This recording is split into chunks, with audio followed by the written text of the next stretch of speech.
Okay, this is problem number 96 from chapter 13. It's on page 587. So, 1396. The tension in the spring is 0 when the arm ABC is horizontal. In other words, when phi equals 0. If the 100-pound block is released when phi equals or phi equals 0, determine the speed of the block when phi equals 90 degrees and when it's 180 degrees. All right, so let's sketch the problem. They said initially that the angle begins at 0 degrees, so here's a pivot on ground. There's rod A. They've got B here, but B is just an attachment point for the spring. And it looks like the spring is directly above. The spring's not very good, it should be in line.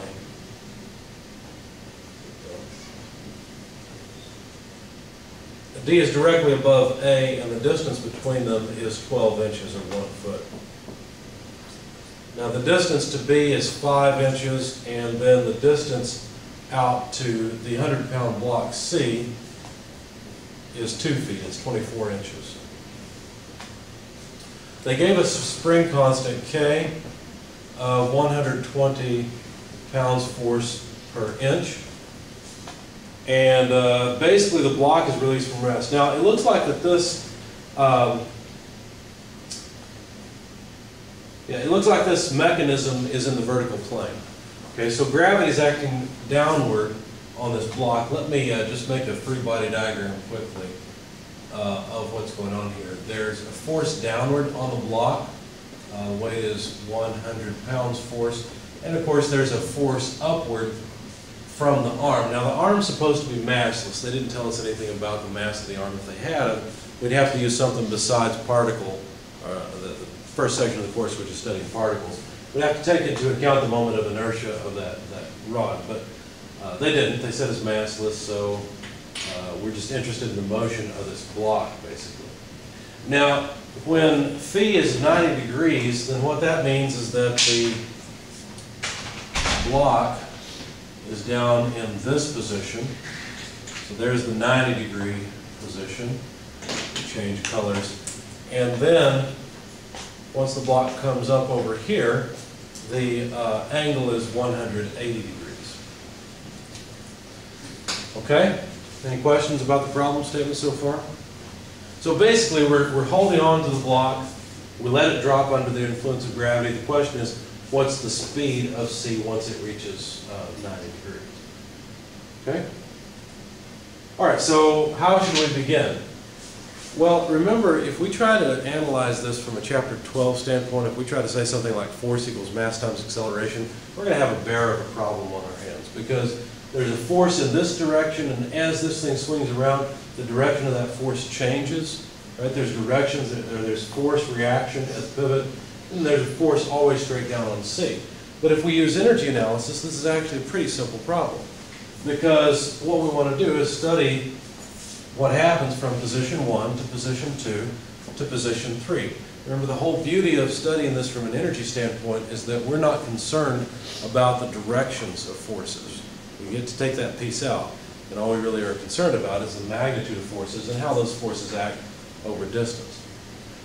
Okay, so the key equation that we use, most of the time we don't really need a free body diagram, so let me eliminate that, at least for chapter 13. The key equation we use is this. And we can plug in any of the particular states that we want here. Okay? So there will be work done on this particle as it moves from state 1 to state 2, or from position 1 to position 2. Now, position 1, how much kinetic energy does the block have if it's released from rest? 0, right? So T1 is just 0. Now, what forces act on this system? Or what forces get to do work in the process of the box going from 1 to 2? Gravity's one. What else? Spring. The spring. Good. So gravity and the spring. So really we need a summation sign here, right? So Since we only have one mass, though, we'll just have one kinetic energy at the end. How do I quantify, or how do I write down an equation for the kinetic energy at the end, at state 2? Where it's straight down. It's not really the end, I suppose. 1/2 mv squared. Right. So 1/2 mass velocity at 2 squared. Whatever the velocity is at 2, that's what we need to solve this, right? And by the way, that's what we're looking for. So we better figure out numbers to plug in for everything else. Okay? Now you told me that 2 things happen here. Gravity gets to do some work, and the spring gets to do some work. Okay? Did they tell us anything about the spring? Let's see. The spring tension is 0 when the arm is horizontal. And so we begin with no spring tension. In other words, whatever this length is, that's the free length of the spring. Okay? And this looks like sine. It's supposed to be 5 inches. There we go. All right, so how do we quantify the work that gravity does? There's an equation in your book that does it for us. What does that equation look like? Negative, you'll get it memorized eventually, it's okay. Negative W, weight, right, delta Y, right. So negative W, delta Y. Now, this piece is basically just potential energy, right? It's how the potential energy of the block changes as it goes from position 1 to position 2. How about the spring? Do you remember the equation for the energy in a spring? Or how the energy in the spring changes?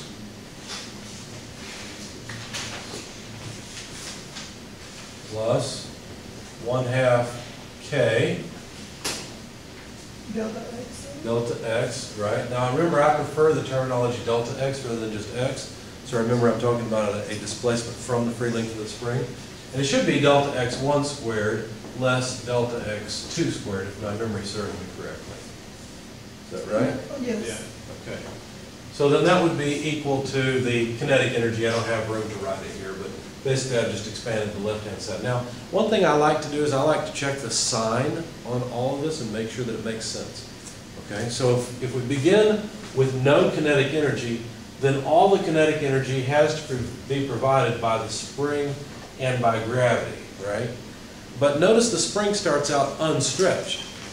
So actually the spring is going to take away from the kinetic energy. I would expect to get a negative number from this. Does that make sense? Well, delta X1 is 0. Why? Because at position 1, the spring is not stretched. So it is not deflected at all from its free length. Its deflection is 0. Delta X2, it's going to be stretched, and yeah, I've got to use some geometry and figure out how far it's stretched, but that's pretty easy, right? In fact, you could tell what it is, but we'll worry about that in a minute. So delta X2, we're going to get a negative sign here, which means that the spring actually absorbs some energy. It requires some energy. Delta Y is going to be a negative thing because this block is going to drop in the gravity field. So however far it drops, looks like it'll drop 24 inches in fact, right? So basically, this is going to be a negative number, so this term will be positive, this term will be negative, and all that makes sense because the spring is absorbing energy, whereas the block is losing energy. Okay? So basically, gravity is contributing energy, it's contributing kinetic energy, or it's contributing to the kinetic energy. The spring is taking away from the kinetic energy, so this makes sense. All right. Now, as usual, I'm going to solve for what I want in terms of symbols. Now, how would you do that? Well, all you got to do is multiply both sides by 2 and divide by m, and then take the square root. So all this needs to be multiplied by 2 over m square root. So 2 over m multiplied by negative w delta y plus 1/2 k. Let me simplify this a little bit. Let me pull the negative sign out and just put in the delta x2 squared, since I don't need the delta x1 squared. Yes. Of course, I think you said that before, but the reason the delta x1 is 0 because the thing is horizontal, right? The reason it's 0 is because the spring is not stretched in this instance. Okay. That's why. Good question. They told us that this was the free length position of the spring. Or I don't remember how they stated it, but that's what they were saying. Any other questions? Okay. So now all we need to do is find some numbers to put into this thing and we'll be done. Let's see, the weight of the block we know is 200 pounds force. So we can plug that in, that's not a big deal. The mass of the block is 200 pounds mass, we know that. Delta Y, do you see that delta Y is negative 24 inches because C has to move on a circle? So it's come down to 24 inches. Make sense? So delta Y is no big deal. K was given in the figure. All we need to do is work out a little bit of geometry to figure out the magnitude of delta x2. And at first you might think, well, it's just 5 inches, but it isn't, because we have to compute the hypotenuse length here. So initially the length, or the free length of this spring is, let's see, we got 12 inches on this side, 5 inches on this side, so that's 144 plus 25 square root. Of course, they made the numbers really nice, right? 144 plus 25 comes out to 169. Take the square root of 169, and you got 13 inches. So the spring begins at a free length of 13 inches. Once this point moves down here, then its length is 12 plus 5 is 17 inches. Okay, so the length of the spring, let's do it this way. Let's draw the spring in red. Let's try a red marker that works.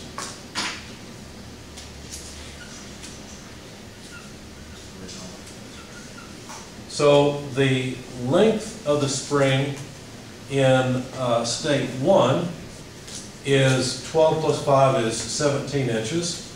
And so what's delta x2? I'm sorry, this is state 2. Pardon me.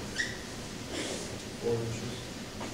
4 inches, that's right, because it's 13 inches from 17 inches. See how it's a delta x, it's a change in the length of the spring? It's how much the spring is stretched. So if we take 17 inches and subtract the 13 inches off of it, then that's 4 inches. So that takes care of this piece. So let's plug in all the numbers. 2 over 100 pounds mass multiplied by negative 100 pounds force times delta y, which is negative 24 inches. So that takes care of this first term. Then subtract off 1/2 K, but K is 120 pounds force per inch.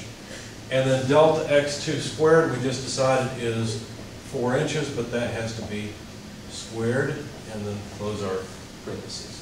Would you explain how you get to 7 inches? That's 17 inches again? Sure. 12 Yeah. plus this point is moving on an arc, 5, so 12 plus 5 is 17. So it's because C moves on an arc, but so does connection point B. Good question. Anything else? All right, well, let's check our units and see if they're going to work out. Let's see. Pounds force times inch and pounds force times inch, because one of the inches will cancel. We'll be left with a single inch. Then we'll have pounds force per pound mass. So our velocity will be in units of square root pounds force per pound mass. Is that a velocity? Yes, it is. Square root of pounds force per pound mass is the dimension of velocity. Is it a velocity we're used to using? No. So how do we change it to a velocity that we're used to using? Well, first of all, why don't you guys take your calculator, plug in the number, and give me just one number, because we know the units are square root of pounds force per pound mass. So just go ahead and, well, don't take the square root, but do everything else, okay? Let's see what we've got.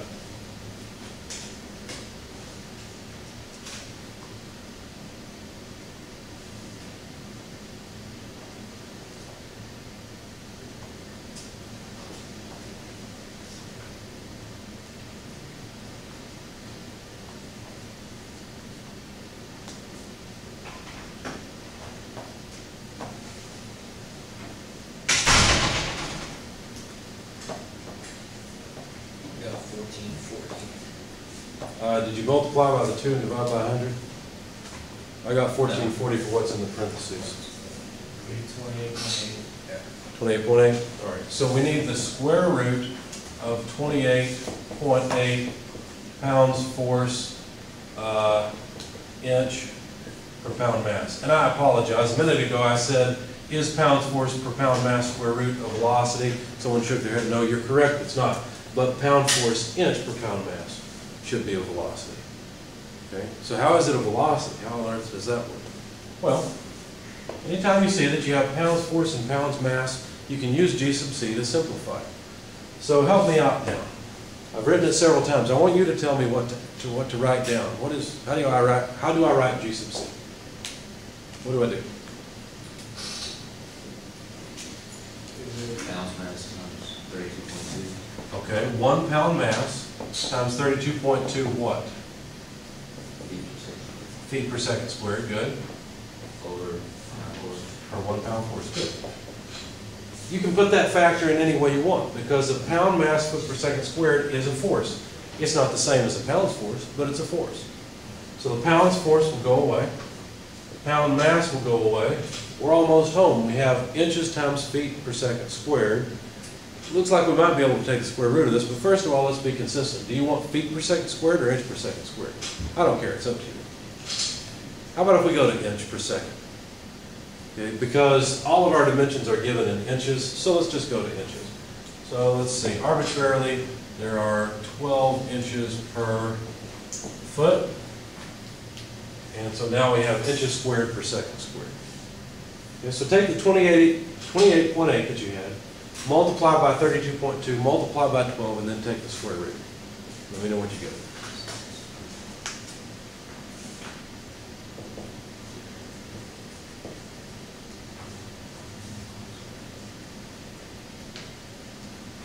I got 105.5 inches per second squared.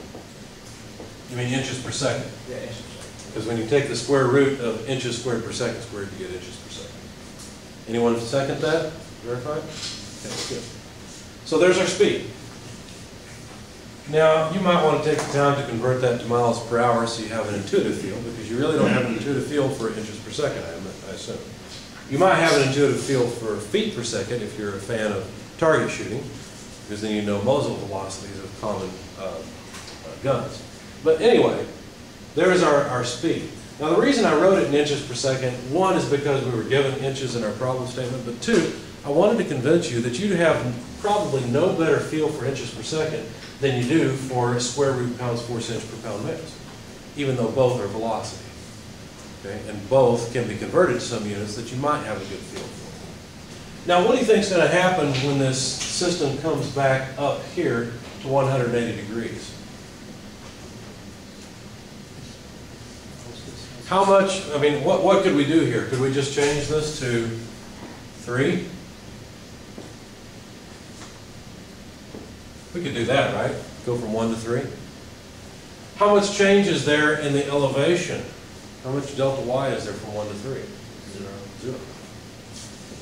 How much change is there in the stretch of the spring? 0. So if this is 0, which piece of it has to be 0? Be 3. Basically, the thing's just going to swing back up to rest. It will just continuously oscillate back and forth. Okay? In theory, of course.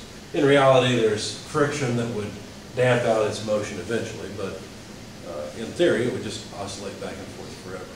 So part B, part B, when the angle is 180 degrees, is a pretty trivial thing to answer. It's pretty simple if you understand what's going on. And you recognize that the energy at state 3 is the same as the energy at state 1. It's all just potential energy in the block. Okay? Why don't we take our 5-minute break and then come back?